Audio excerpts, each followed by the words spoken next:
Tuesday. What? It's not Tuesday. It's Wednesday. Oh, sorry. It's Wednesday. Wednesday. We had to push this back a day. I had a little bit of an issue, a little bit of emergency, but we got it all handled and everything's great. So it's not Transformation Tuesday, it's Transformation Wednesday. How about that? But we are here with the Healthy Trinity Show. Thank you once again, for all of you wonderful subscribers and followers and watchers that you watch every week. Thank you. I love you. You're the best.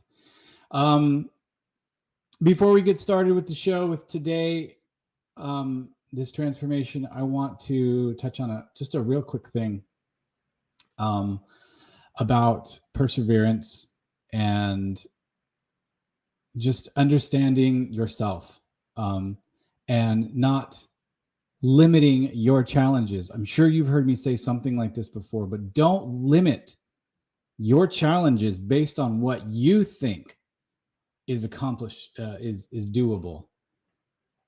Challenge your limits because you don't know how awesome you are. You don't know what you're capable of.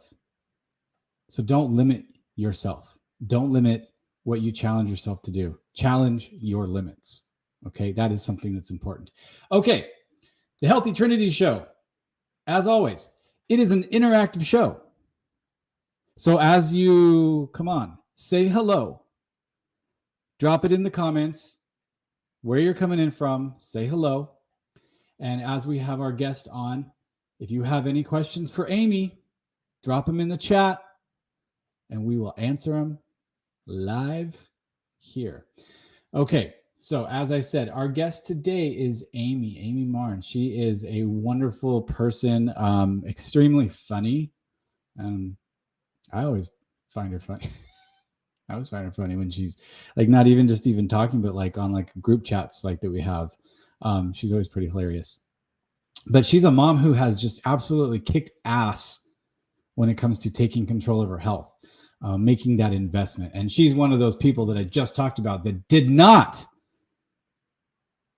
limit her challenges, but she challenged her limits. And let me tell you, she succeeded. So I am going to show you Amy, and then we're going to bring her on. So, Amy, let's go.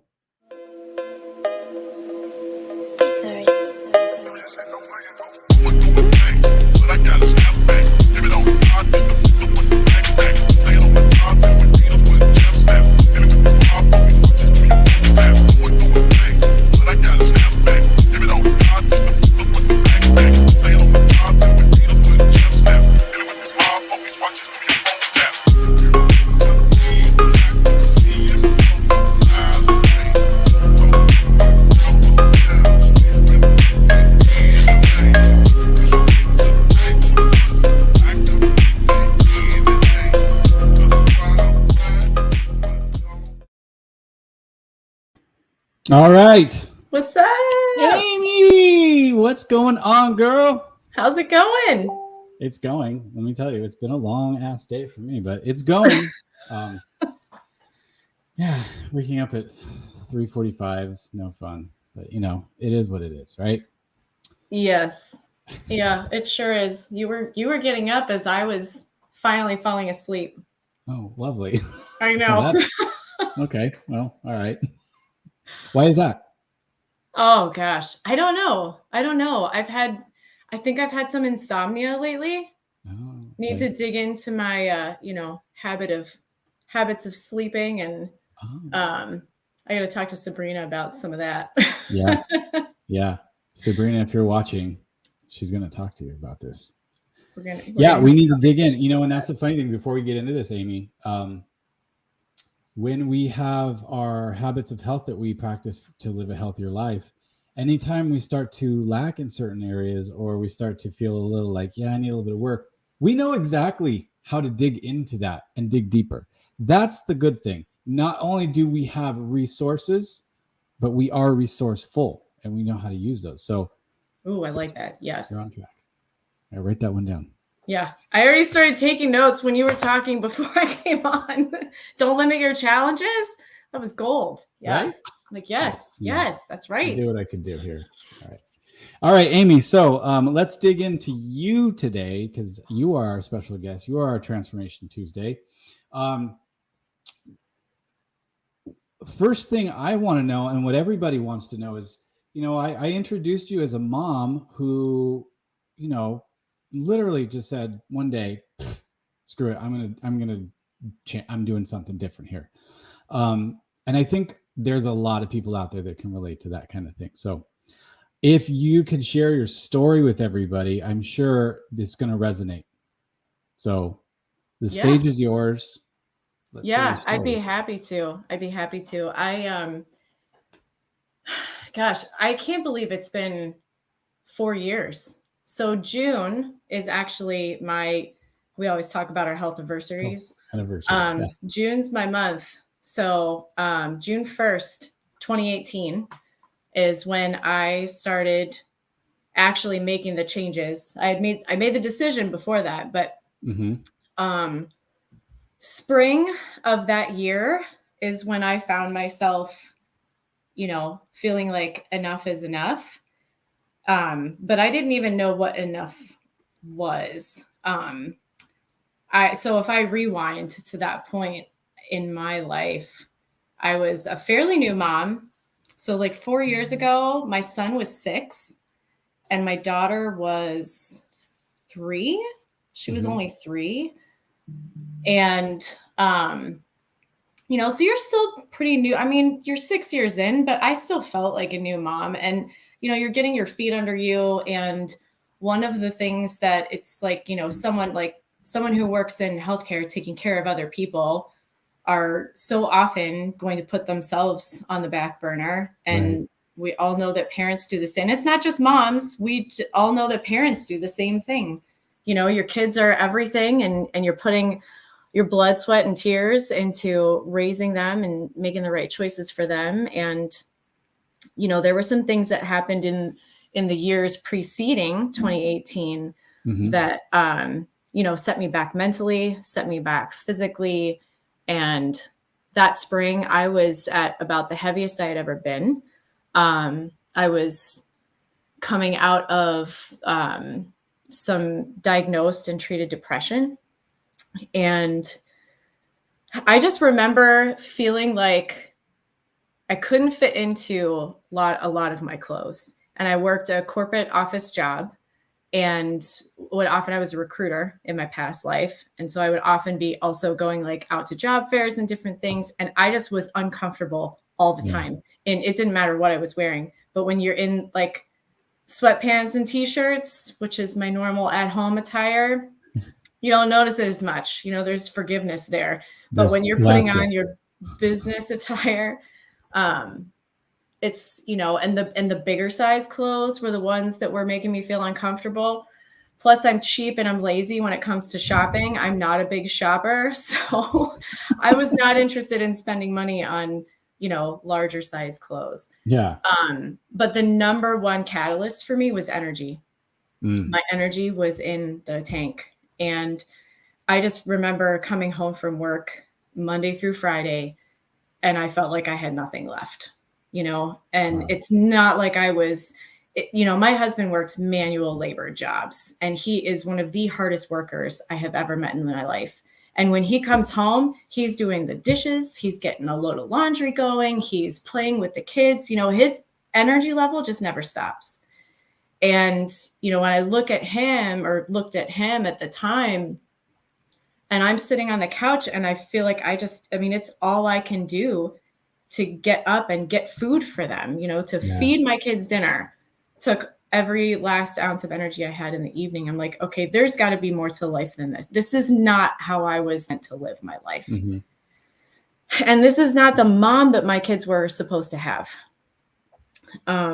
So that was probably the biggest catalyst for me. And I was that person that, like, you would not have looked at me and said, "Ooh, man, she's gained some weight. She needs to lose some weight." Or, I'm living my white picket fence life. I have kids and a husband and dogs and a great job and, all the things. But in here and, in all the ways that I wanted to be showing up, I was lacking. Yeah. So I reached out to Kate, who became my health coach, and the rest was history. Wow. It brings to mind, Amy, I think there's a TikTok or an Instagram reel that goes viral a little bit here, that the caption is, post a video of you when you were at your lowest, but nobody ever knew it. And you see people that put the videos to it where they look happy, they look like they're having fun, they look like, like you said, white picket fence, you're living your best life, and inside you're just dying inside, and nobody knows it. And just by the look of you, nobody would have known, but you knew, and it was time for you to do something different. And I know that there's a lot of people out there that feel the same way. I know there's a lot of people out there that feel like there's nothing for them, that they need something and they don't know what it is. And we try to treat all this stuff with medications and different aspects of self-medicating. Thank you. Yes, self-medicate. That's kind of what I meant. Self-medicating, or even falling into indulgences that make you feel good temporarily, coping, that aren't serving you at all. They're not helping you.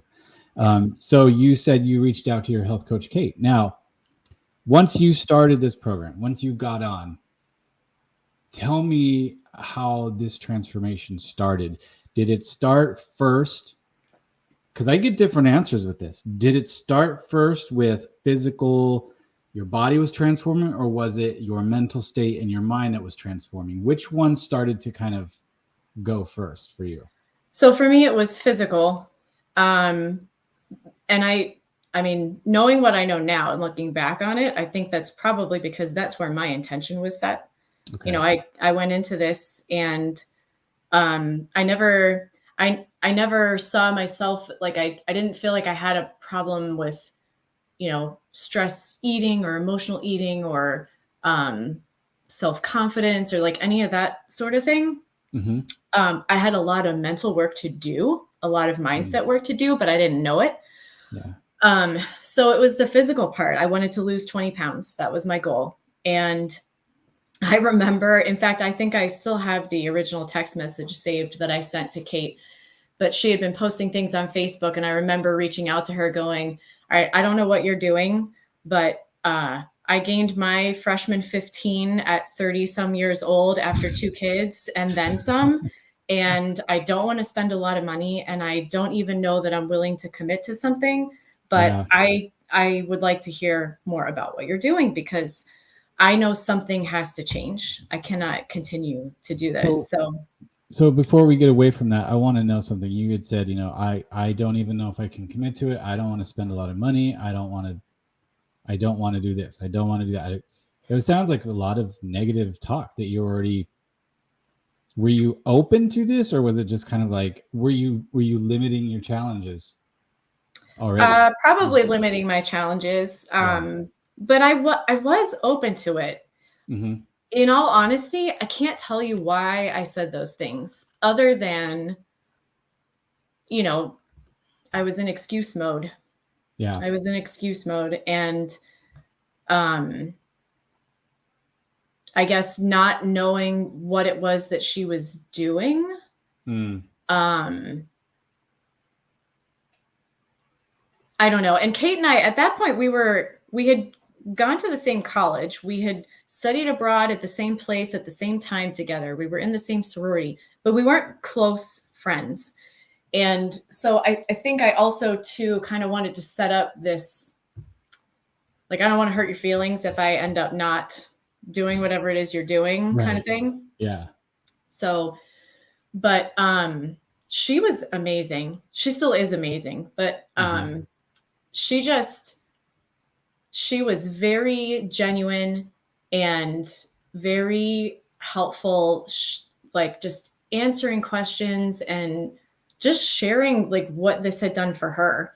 And I mean, I could see it. I had been watching her, I could see and she just seemed so, it was always her hashtags too. Yeah. You know, optimal this and optimal that. I was like, what is that?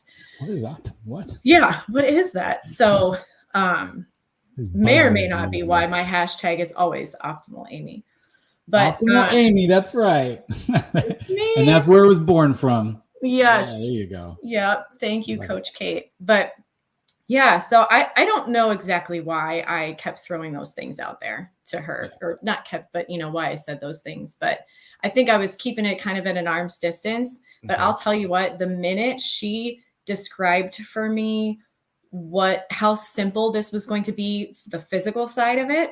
Yeah. I was like, you know what? What do I have to lose? I don't know if I'm going to see it through, but I'm not going to be any worse off giving it a go. And I have to try something. I talked to Sean about it. He's always been supportive of whatever it is I feel is, going to be helpful for me, for our family. So, I was like, okay, I'm just going to jump in. And I mean, my first week was results not typical, but it was incredible. And tell me, what was it? I lost 11 pounds in 1 week. And what? I lost 11 pounds. Wait, you thought you had 20 pounds lose altogether and you lost 11 in the first week? Yes. And so I remember calling her and I was like, can this be right? Like, her and Laura was part of my coach support team too. Yeah. And I remember talking to both of them on a call together at the end of that week and going, should I weigh myself again? Like, could it be that there's something wrong with the scale? I could not believe. Now, I was terrible at drinking water. Hydration. I will always, always, always be an advocate for hydration. So I've got my water right here with me now, and I'm not always perfect with it, but I was drinking virtually no water before I started. And that is such a huge factor in that physical change initially. Right.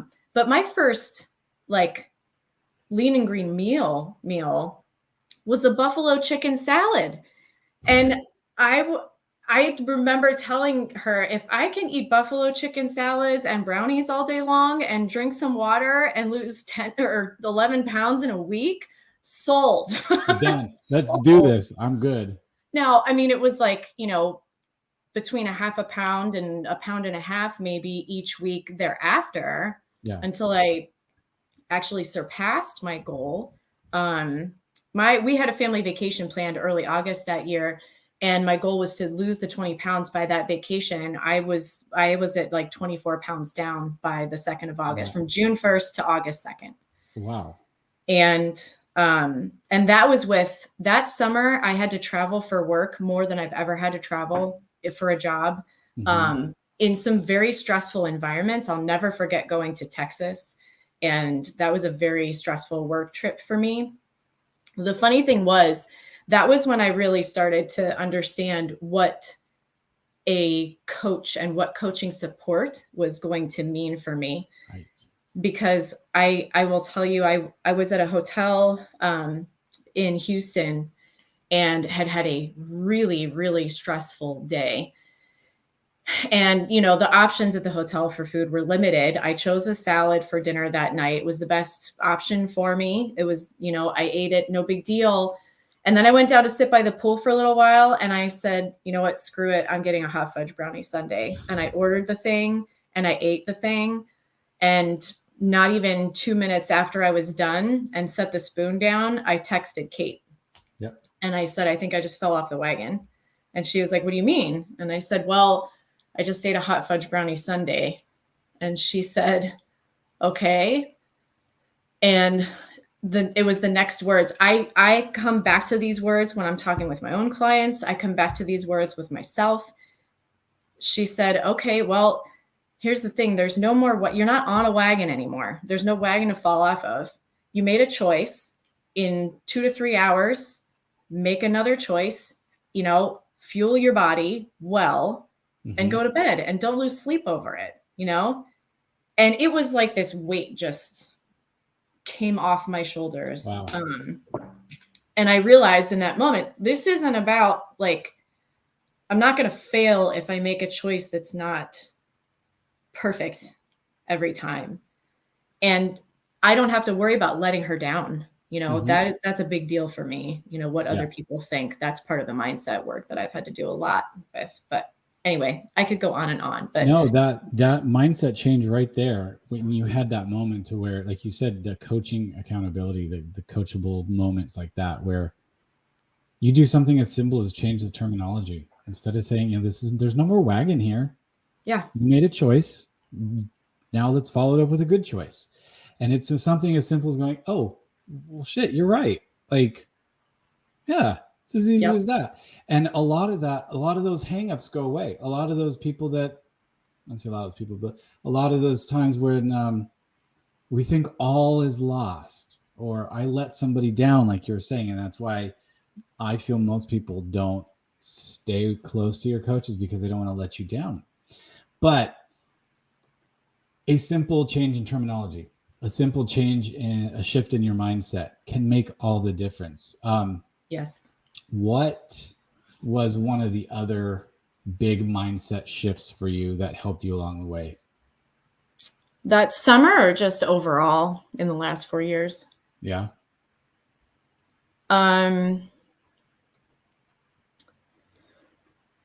Oh, I'm in my own way a lot. Oh, a lot. Explain. Oh Lord, that we may need a whole separate call for that one. We're gonna have to reschedule that one, Amy. Sorry. Yeah, that'll be 2.0. Josh and Amy 2.0.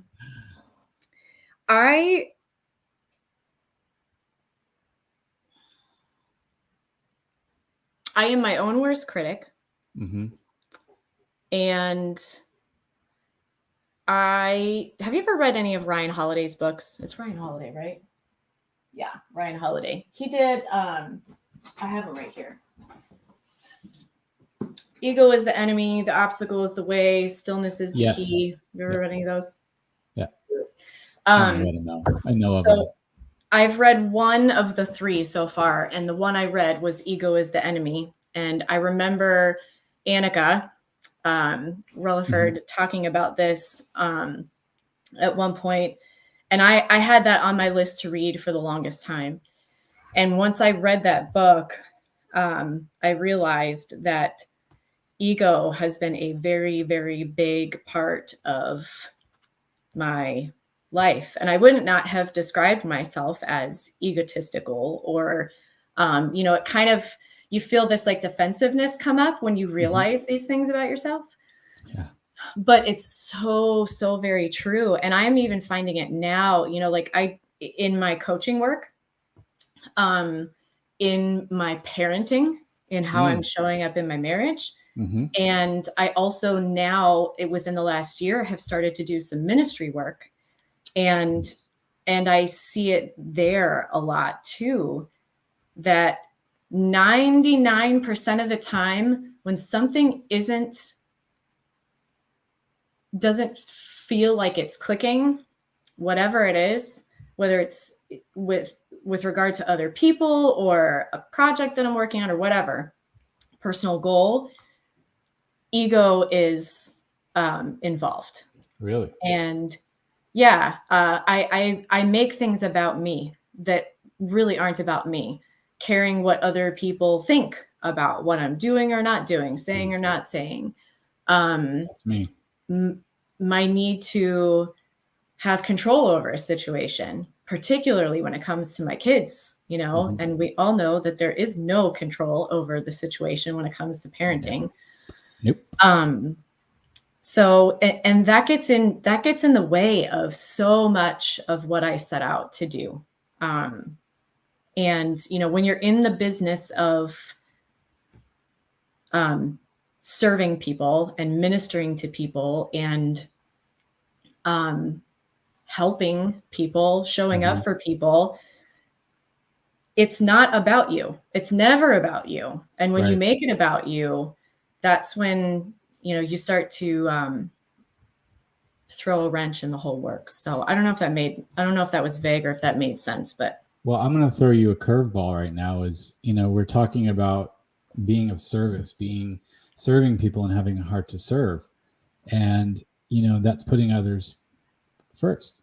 So how do you reconcile that with what you were not doing before, which was putting yourself first? Now you decided to take control of your health. You decided to change your mindset. You decided to do some different things. And then here comes servitude, which is not putting yourself first, putting others first. So tell me, how do you reconcile the two to where you're still on track and doing the things you want to do and changing things? How do I want to say this? People always say the whole, you can't pour from an empty cup thing. Mm-hmm. And that's true. That's true. But that's not all of it. And I've reached out to fellow moms on multiple occasions when I have seen them post things or heard them say things or, just observed things that, leave me feeling compelled to reach out, and be able to say like, hey, I can relate to what you're feeling and what you're going through. But we put ourselves on the back burner for so long. And then we have this, or I had this, moment of, okay, no, I need to focus on me in order to be of use to anyone else. And it's the two are not mutually exclusive. It's not, I can either put myself first or I can put others first. And, those two things will always, compete. Yeah. Putting my health and well-being on a front burner, not the only front burner, but a front burner, is caring for other people. Mm-hmm. It's part of caring for other people. And I think that's the piece that so many of us, I missed it. I mean, Yeah. I'm 39 years old, and for the better part of probably 35 years, I missed that memo, that taking care of me is taking care of my kids. Taking care of me is taking care of my career. Taking care of me is taking care of the people that are underserved or less fortunate, or, not able to voice their needs, and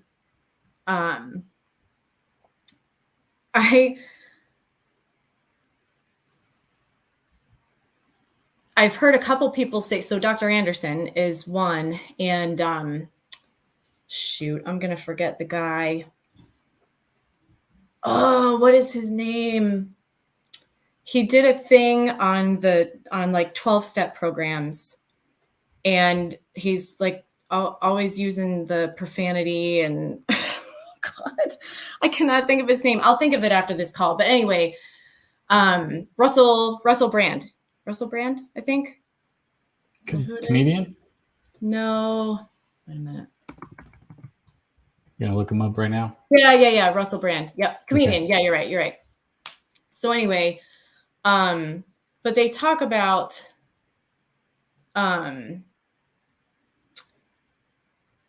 I'm trying to think how Dr. A has said this too, that you're working a program, whether you know it or not. So this is what Russell Brand has said about like 12-step programs. Right. You're working a program, whether you're being intentional about the program you're working or not, you're working a program. And the way Dr. A puts it is you're either moving forward or you're moving backward. There is no, status quo, if it is, you're flatlined, right? Yeah, you're not heard him say that. You're either moving forward or you're moving backward. So, if you are going to be living a program or whatever it may be, it might as well be one that takes care of you as part of taking care of others. Does that make any sense? That makes perfect sense. I want to revisit some of these comments that we put up here real quick. This one from Tina. that said, I need to take care of me to be at my best to take care of others. And like you said, you can't pour from the empty cup, you know? And then Sabrina, in all her wisdom, says, oh my God, yes. Oh my God, yes. The blend You're saying it. coexist and help you as much as it helps them. So that coexist helps you as much as it helps them. And I love it. It's the investment in others that's made by investing in yourself. And that's so true. And that's exactly what you were saying is they are almost contradictory by nature, but they coexist. They do blend together. Well, they sound contradictory, and Yes. the way, the way our society, our world, the way we've been brought up to think about things is all or nothing, either Black or or, white. Yeah. Black or white, it's just not that way. Yeah, it is not. And that's one thing I've learned is not everything's always black and white. There are many shades of gray at times. And being able to put those two together really does bring a lot of benefit for other people who were in your situation where it's like you're at the end of your rope. You're putting on that smile, but inside you're dying. And then they see you just like you saw Kate, your coach. They see you. And then you drop them a message to say hi. And that changes their life because now they're jumping on program. They're doing the same thing. They're repeating the cycle that you went through. So you're serving others in that way. And not only that, but you're serving yourself too. It's an interesting like symbiotic relationship type thing. That's a great way to put it. That's a great way to put it, because as you're talking, I'm sitting here thinking like, and then it reciprocates too. Yeah, absolutely. Because you take care of yourself, and that takes care of the other people. And then as those other people are cared for, and they're cared for, they're reciprocating that back to you and paying it forward. It's just this beautiful symbiotic. That's such a great word for it. That's what it is, because then it goes into that you're pouring so much from your own cup and you're like, okay, I need to pour into myself. So then you dive more into self-development. You dive more into your nutrition. You dive more into, well, I need to work on my sleeping habits, a good sleep routine, because I'm not getting good sleep. And then you start investing. Your awareness is heightened. Your senses are heightened for your own habits, because not only do you want to be a better role model for the people that are watching you, but you also need to be poured into. Yes. And in a way, you sharing your story, you're pouring into the people that are watching, the people that are going to watch us on replay. And then people are going to feel like, oh my gosh, yes, this is what I need. So that's the idea. And that's how we do this is it's just that symbiotic, cyclical, what did you say? That reciprocating wheel that it just continues on. And we do it that way. So then when we go into, we're talking about taking care of others and coaching and things like that, obviously it's that gratification of just that heart to serve. How has that journey been for you once you started coaching? Well, about halfway through that initial summer, I had started thinking about coaching, and then it probably about a month later is when I actually started. The interesting thing for me about coaching is that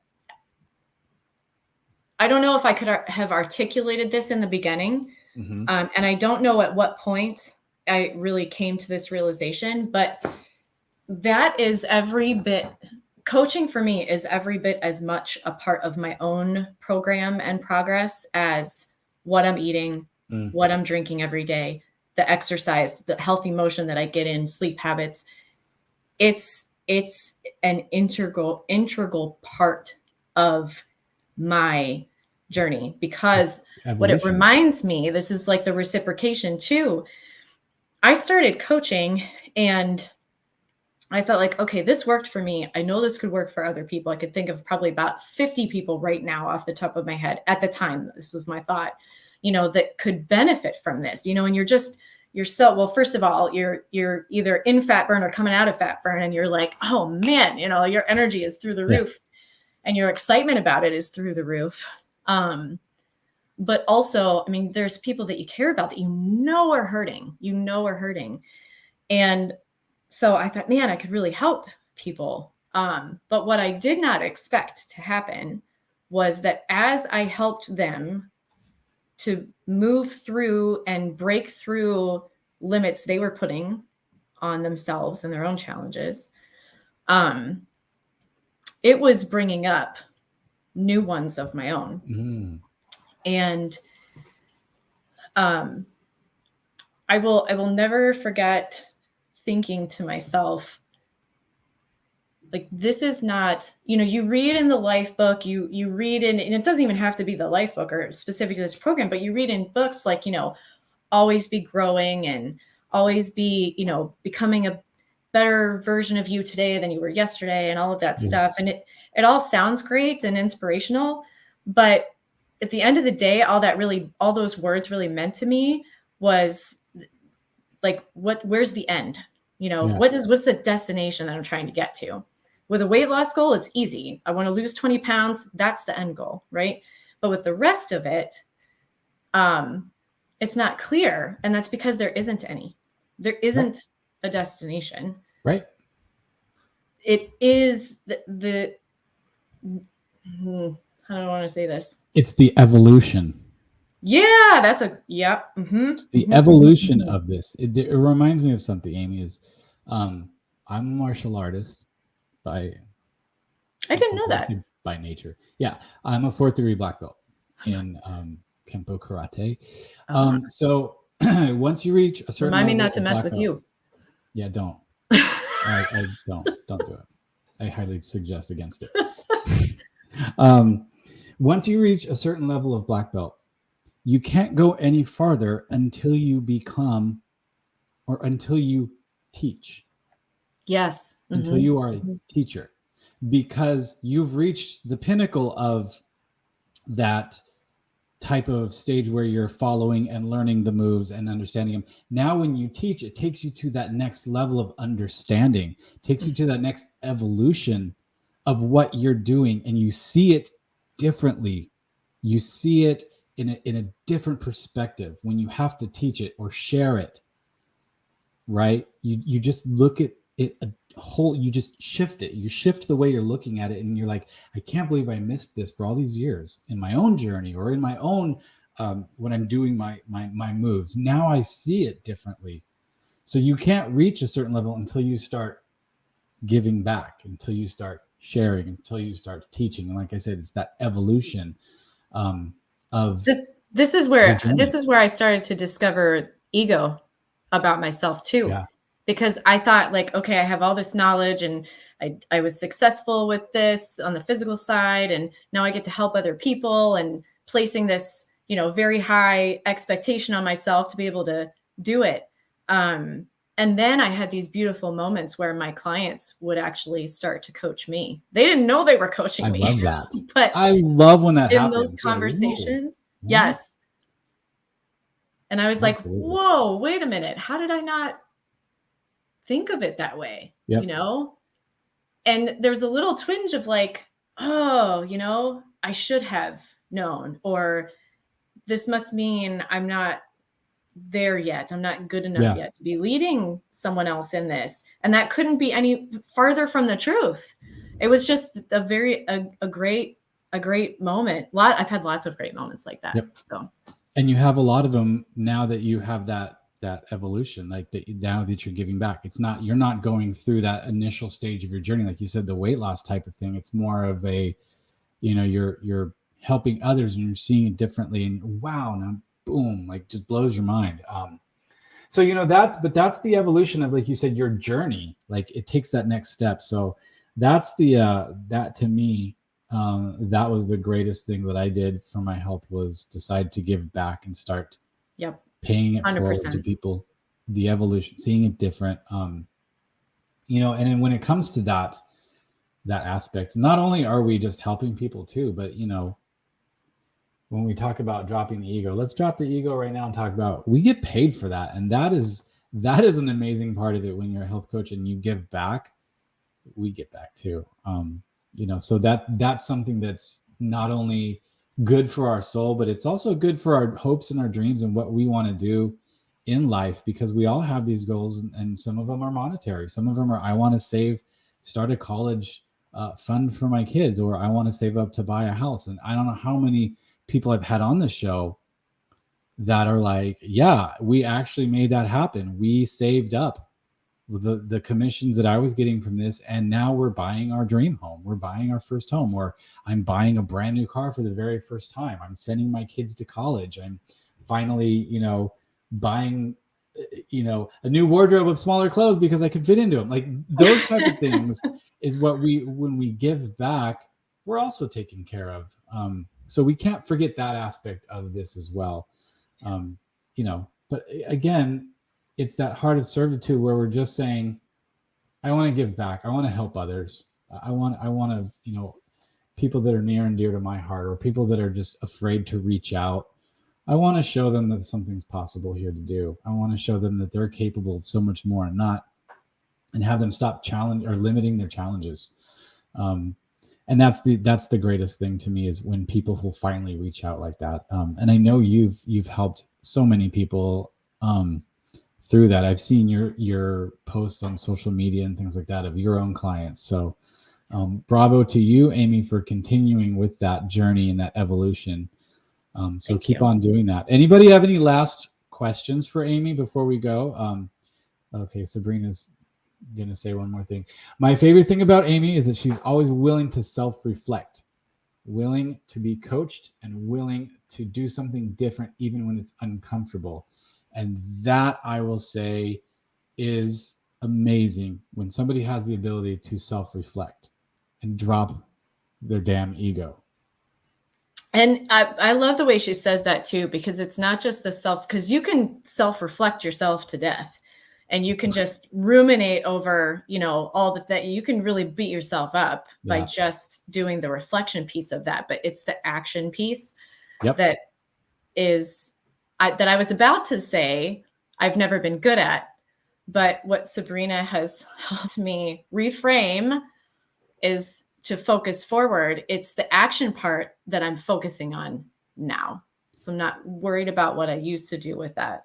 I've always done a lot of self-reflecting, but it's putting action with it, and to be the willingness to be uncomfortable. I still don't like it. She still has to tell me several times sometimes, or remind me, and she's laughing right now. I know she is, but, and it's not easy. It's not easy, but man, is it worth it. Forward thinking. It is so worth it. Focus forward. And you know what? That was a question that I skipped over, that I didn't get a chance to ask you, was, when you were talking about these, getting in your own way and, all this stuff, I wanted to say, so what are you doing about it? No, you just answered it. Yep. It's the forward thinking. It's focusing forward. It's taking those steps.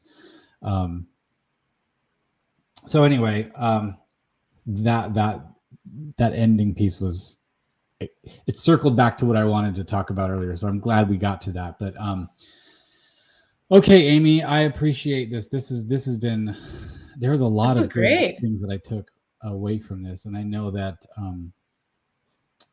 other people can relate to this. If one person has gone through this and needed this, then there's several that are in the same boat. So I'm glad that you're able to come on and share that story, so that maybe one person hears this and says, thank you, Amy. I'm going to reach out. I'm going to do something here.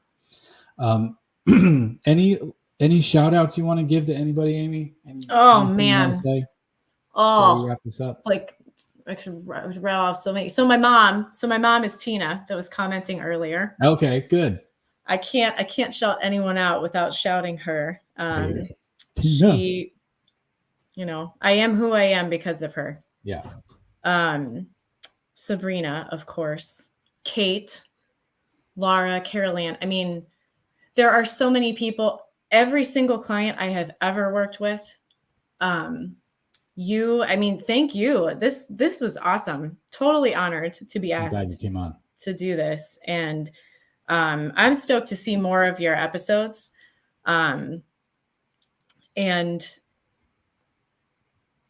I guess, the last shout out I want to give is, whoever is listening to this right now that doesn't have it in them to comment yet and hasn't reached out yet, and, maybe doesn't even know that they need to yet. I'm shouting you out because you're still showing up for you. You may not know it. And there will be a day when you take that step and make that decision to focus forward and to move yourself forward. And you deserve a shout out. So whoever needed to hear that tonight, I'm shouting you out. That's amazing. That is incredible. That just puts a big smile on my face. That's what this is all about. This is what this platform's for, is that sentiment right there. Just cheering people on. So Amy, thank you so much for coming on today. Thank you for your time. Thank you for pouring into everybody. This has been really inspirational. And I'm gonna go back and watch this. I'm gonna put it on the TV and watch it. Nice. I'm sure I skipped over a few things that I just, when you see movies a few times, you're like, hey, I forgot. I missed that part of the movie. Yep. I'm going to rewatch this because there's been a lot here that I took notes. You did. Cherie says, you two are amazing humans. Well, coming Cherie, from another amazing human. I was going to say, you're quite an amazing human too, Cherie. I can't wait to see you all in Atlanta. I know. Yes. I'm going to be walking next to Mr. Black Belt, though. Yeah, I mean, be like bodyguard, man. Yeah, for sure, bodyguard. I'm just watch out for that left roundhouse. I'll get you. All right, we're about out of time, but Amy, thank you so much again. I appreciate every bit of this. We will be back next week for another Healthy Trinity show and Transformation Tuesday, so don't miss it. Be blessed. You are loved and you are special. Thank you guys, and we'll see you next time. Thanks so much. Bye. Bye-bye.